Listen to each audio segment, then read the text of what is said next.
So welcome to the Independent Gyms series of webinars. You're probably more used to seeing Rob's face on the screen, but obviously having joined Rob recently to help with the partnership side of the business, it'll be me popping up from time to time as well. Before I hand over to our guests today, for those of you that were at Performex, you may remember a leprechaun running around the building holding a cauldron of golden coins, and that was actually Ryan from LegitFit, who is testament to the sort of personality behind the brand, and it's particularly a brand that on socials really tell their story, which I think is really important, particularly in our sector where we like to know who we're working with. So they're good fun, great personalities, and definitely ones to check out on socials and see what they've got to offer. So I'm going to pass over to Tom, who's going to run you through the quick presentation today. If you have any questions, feel free to put them in the chat or in the comments, and afterwards I will give you updates of details of where you can get hold of them, how best to contact them, and what the offer is going forward. So I'll pass over to you, Tom, and take it away. Thanks very much, Amy. Yeah, hi everyone, I'm Tom. I am the Strategic Partnerships Manager here at LegitFit. So thank you for joining today. Yeah, as Amy said, if you were at Performex the other month, on the Friday, you probably wouldn't have missed Ryan in the leprechaun outfit. So yeah, it probably gives you a hint to who we are as an Irish founded company. But just to quickly introduce myself and give you a little bit of context about my own background, I've always had a passion for and involvement in fitness, wellness, sport and leisure, and I've got experience across both the public and the private sector. So I've kind of seen that whole spectrum of struggles and successes for independent businesses, established brands, local authorities, the education sector.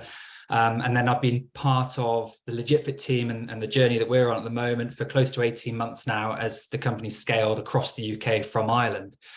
So much like a lot of you in here today, I've always been in kind of outward and customer facing roles. And there's quite naturally, there's always been that link to marketing, branding, raising awareness and ensuring that the standards of the organization and the stakeholders are upheld. So all in all, had quite good exposure when it comes to this topic. So today I'm going to share a little bit about the LegitFit story and then kind of my 2 cents on the power of branding and insights within the fitness industry.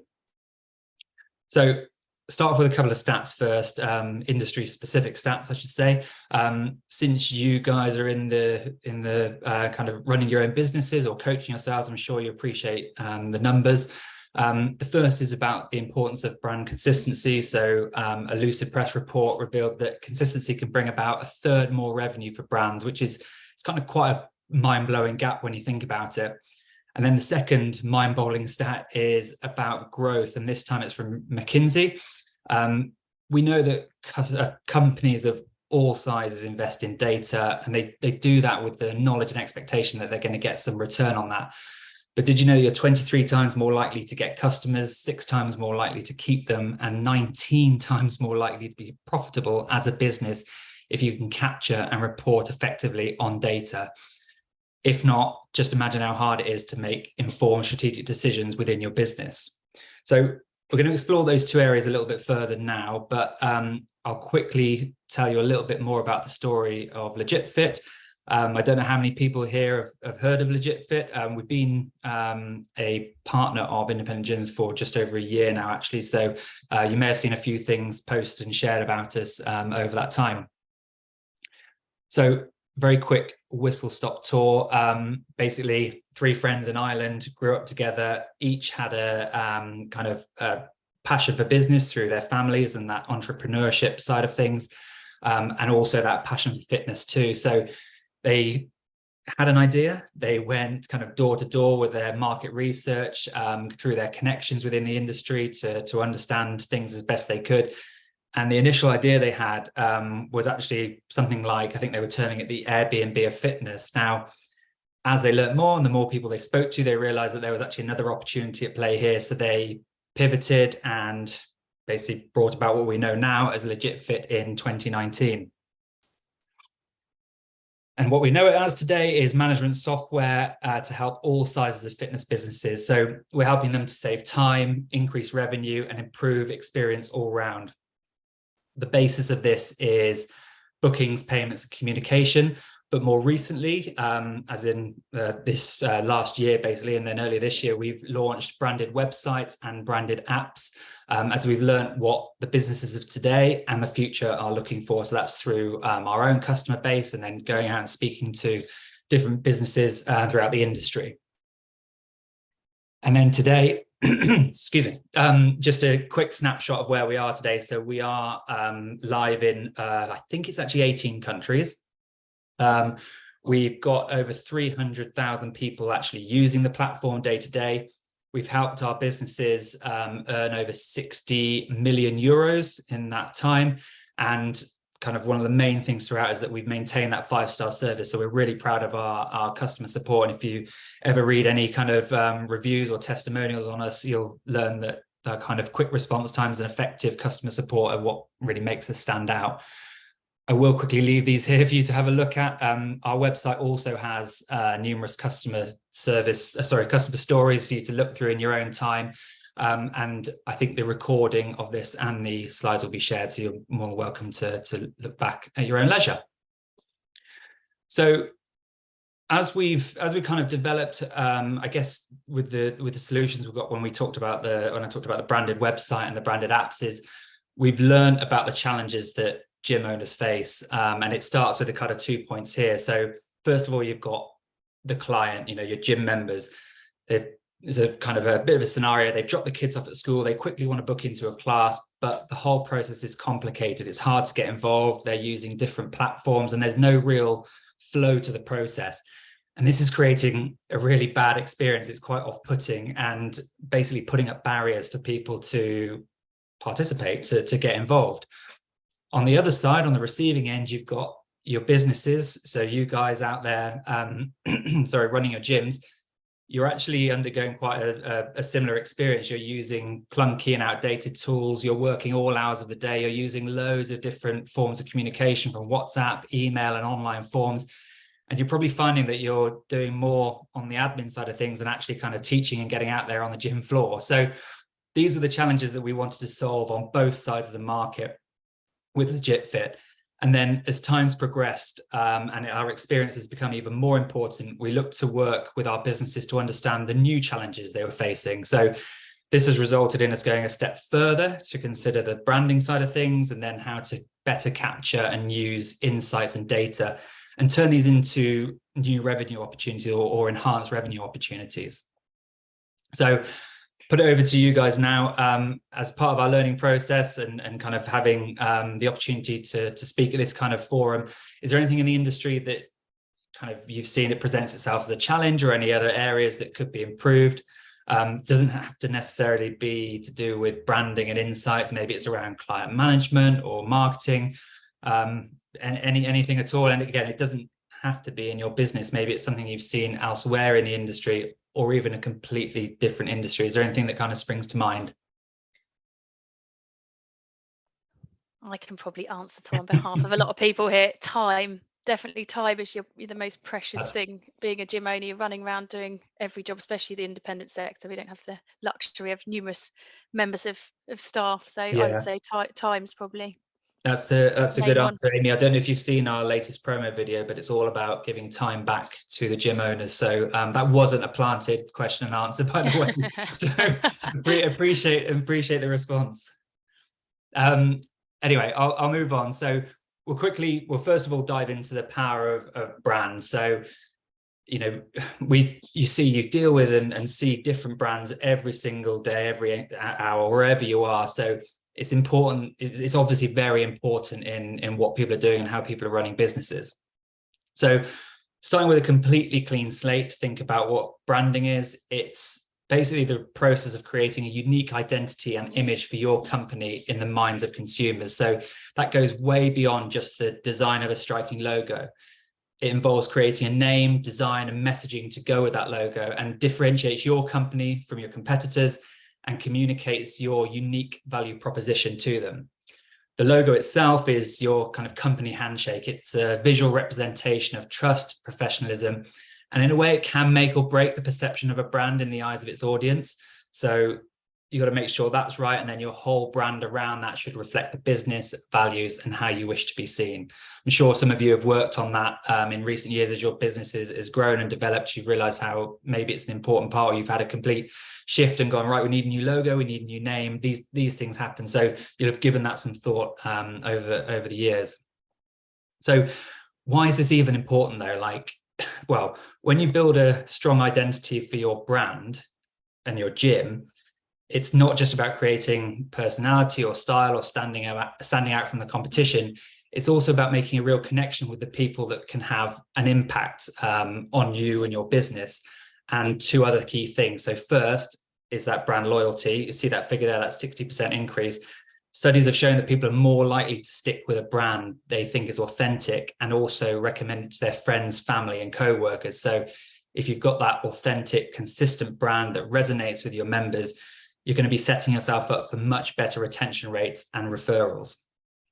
And then secondly, by establishing and promoting a brand that really hits home with your potential members, you're much more likely to stay on their radar when they're on the hunt for a gym. So the figure there, I think is it Nielsen? Yeah, there's a survey by Nielsen found that almost 59% of people prefer to buy products from brands that they're familiar with. I'm sure a lot of you'll see this in other areas of your life. So for gym owners who want to create a memorable and trustworthy identity for their business and build customer loyalty, your branding is pretty damn important. So I'll link this back into the story of kind of LegitFit. These were the steps that were taken at LegitFit. So if you look at the first 3 points there, kind of consider them as an overlapping kind of Venn diagram with different circles, and they'll overlap in certain places. So first thing was to define the brand identity. So define that personality, the values, and the mission. And this will help you create a clear and consistent brand identity that resonates with your target audience. Secondly, it's important to know who that target audience is and what they value in a gym. So this will then help you create the messaging and branding that speaks directly to their needs and their interests. And it's really important to make this as unbiased as possible, which might not be easy when you're kind of in the business day to day. And then thirdly is conduct that market research. So research competitors and see what the wider industry is doing. That'll give you a better understanding of what's working, what's not. And this can also help you identify areas where you can differentiate yourself and create a unique brand positioning. And then just on the last 2 points there, once you've done all that, those first 3 points, you can then bring about the necessary changes to start reflecting your brands. That might be across your website, your socials, whatever systems you use to manage things. And then finally, it's kind of I guess it's a trial and improvement. It's just keep things a constant cycle of learning and improvement as you go along. So I'll have a quick look now at the insight side of things. Insights refers to the valuable information and the data, basically the understanding that you gain from analyzing data around consumer behavior, market trends, and your business's performance. In the context of the fitness industry, consumer behavior insights might include things like what type of workouts are popular or what's motivating someone to actually join and go to a gym. And market trend insights might include things such as the rise of boutique fitness studios or the growing interest in wellness and mindfulness. And then business insights then is your kind of really typical things like what are the popular classes, what are the most popular packages, what's my revenue month on month. But then you can go a lot further than that and look into things like individual attendance rates, who's slipping away. You can garner so much from that information. And then you can go even further than that, looking at kind of a deeper level is things like your annual revenue per user, cost per client acquisition, customer lifetime value, churn ratios. There's a lot you can look into basically. And that's where it's really important not to overthink things and be overwhelmed by the information available to you. This is called analysis paralysis. So yeah, it can be a little bit overwhelming when you've got all that information, you maybe don't know how to compute it. So why are these insights important? Well, the overarching theme is that insights can be used to inform great business decisions and strategies. Again, it's worth mentioning that McKinsey report we had earlier about data-driven organizations, the way they can acquire more customers, retain them, and then be more profitable. Secondly, it's important to stay up to date with the latest insights, be that consumer or market, because businesses can identify new opportunities for growth and innovation and stay ahead of the competition.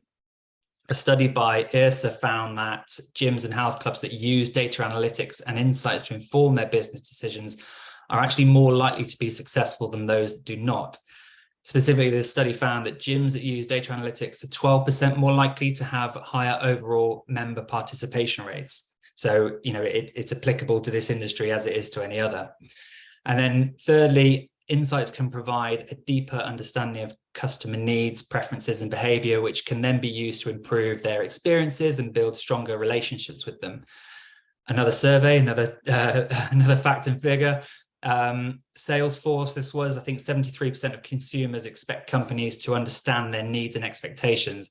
So this really highlights that importance of using insights to better understand customer behavior and their preferences, and then to help build those stronger relationships. Furthermore, the study found that 53% of consumers are likely to switch to a different brand or company if they feel they're not receiving a personalized experience. So on the kind of gym side of things, that really kind of shouts at making sure that you're tailoring it to each individual client. This is really key, because having the branding and having everything set up with your logo and your messaging, that's only going to get you halfway. So how are you going to build on and better your kind of data capture and using that information, and to avoid that analysis paralysis? Again, a simple approach that we take is these 5 points here. So 1, determine which insights you want to take note of. 2, work out how you're going to track them. So what methods of reporting can you call upon to capture that data, analyze it, and then react to it? Thirdly, identify and tackle one problem at a time. Again, it's that, at risk of being overwhelmed if you try and do too much at once and try and take too much information on. 4 is to use those insights again to enact change. And then finally, a bit like I said with branding a little bit earlier, just keep it a constant cycle of learning and improvement. So any thoughts or questions on that, on the branding side of things, or secondly, on the insight and the second part we just looked at there?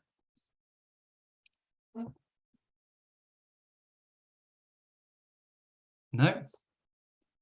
Amy, anything from you? Yeah, I think you're right. I think it's the key is the consistency, isn't it? I think I suffered this myself, really, running my own facility. I think we're so busy as gym owners, we're trying to put our brand out there, and in some cases you do it so well, in other cases you don't. But it's like you Yeah, said, people won't build that connection if you're not being consistent across everything that you're doing in the business. So that's sort of exactly. stuck out in that for me. And it is hard as well, because you've got, you might have set up your gym or a personal training business, and you've got qualifications in that area, but you don't know how to do marketing, for example, or you don't know how to do your tax and accounting. There's so many different facets of running a business that you won't have that experience in. I guess that can be very daunting. Yeah, absolutely. Okay, good stuff. Well, I will leave this on screen. My contact details are there if you do need to get in touch. And if you scan the QR code, you can see there on the right, that'll take you through to our website to learn a little bit more, and go from there. Perfect. Thank you very much, Tom. It was really interesting, and obviously all the stats and stuff. It's quite shocking when you see the stats. It's one of those things you're kind of aware of, and when you see the hard evidence against it all, it's something which you'll need to think about a lot more. That's exactly the process we went through. So we had the branded websites came about last year, and then at the back end of 2022, we looked at bringing about the branded apps, which we've now recently launched.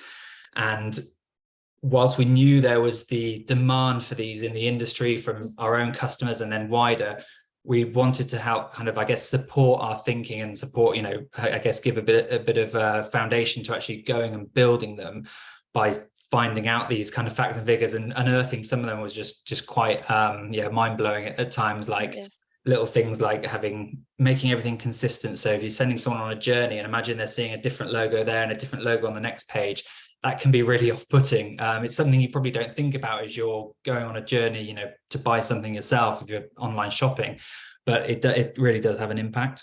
Absolutely. Yeah, I wish you'd been around I'd been aware of you when I ran my own. I think for me, particularly in my case, I had an app for some of my equipment. I had an app for booking classes, and then in terms of kind of billing, they went online, and it wasn't consistent. And I think it's like you said, people will build an emotional connection to a business, and they'll build the familiarity if everything's Yeah. easy to use and it's all in one place, it's all integrated seamlessly.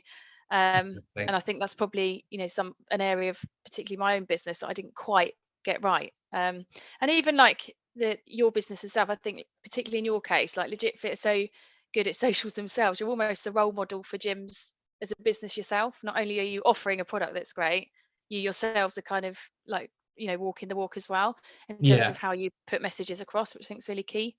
So yes, we will obviously see. Well, not yourself, Tom, 'cause you'll be busy watching Bruce Springsteen instead of listening to me and Rob Yeah. talk on a stage. Yeah. Can't understand why you would want to miss that. Summer conference, obviously, we'll see Ryan and possibly somebody else. Yeah. Some of the team will be there, definitely. Yeah. Amazing. And then will they be able to sort of have a look at the app and stuff at the summer conference? What's the Yeah, plan? we'll have so there'll be I think we'll have like an iPad or a laptop Amazing. there kind of showing a quick demo of the system. I'm sure we'll do some sort of prize draw or spin the wheel or something. I think at PerformX we had a wheel spin thing, so you might get 3 months free if you sign up, that kind of thing. So yeah, there'll be Sounds opportunities good. there for Well, the gym. Ryan's got to get an outfit ready, hasn't he? He hasn't got St. Patrick's Day Yeah, clothes. He's going to yeah, have to be we'll have creative to on this think one. about what we can embarrass him in this time. And he definitely needs to bring some chocolate coins again, because they kept my energy levels going through Yeah, through yeah, PerformX. So it's we always good expect to give that. something away. Yeah. And obviously, lastly on that note, so the fact that obviously you've maintained 5-star ratings is pretty amazing as well. They make a note of Yeah. that, because you know keyboard warriors that we are out there in this day and age, I think it's actually quite a hard thing to do, because It is, people are yeah. more likely to talk about a bad experience. So the fact that it's maintained a 5-star rating and That, the response times quick and stuff, it should really instill confidence in a lot of people that are thinking about taking LegitFit. So that's another thing very to true. I come. think, yeah, you kind Yeah, of said there. I think if people have a bad experience, they're gonna go online and rant yeah, about it. Sorry. So, yeah, yeah, we kind of do pride ourselves on that kind of those quick reaction times if something, someone is having a meltdown with the system or something, is wrong with it. So we react as quickly as we can, yeah. and seems to keep people happy, which is good. Perfect. Sounds good. Right. So this recording will sit for rewatches. It will also be put on the YouTube channel, and hopefully we will catch up with you all very soon at LegitFit. Brilliant. Thank you Thank very you, much. Amy. Cheers. Thanks, Cheers. Tom. Bye. Bye bye.